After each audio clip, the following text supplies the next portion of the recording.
Ayan, mag-isa naman. Mag-isa-gisa.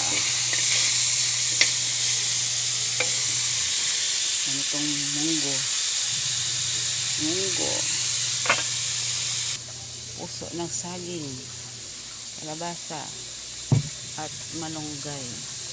Ito yung ulam namin mga kalawlab sa tanghali. Gulay, pamor. Ayan, nag-isa. Lagay na ang munggo.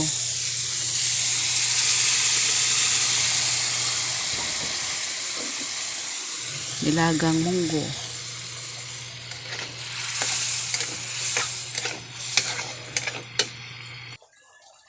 Ayun, malambot na ang karne.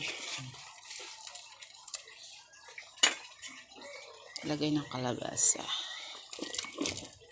Kalabasa. Buksan na. Ayun, kumulo na ang ang kalabasa. Medyo malambot na ata. Lagay na ang puso ng saging para sabay maluto.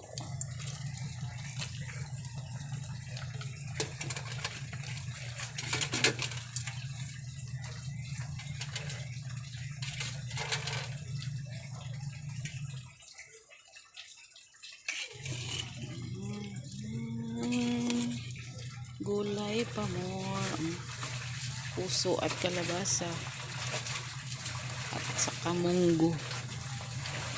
Takpan para lumambot. Tingnan natin.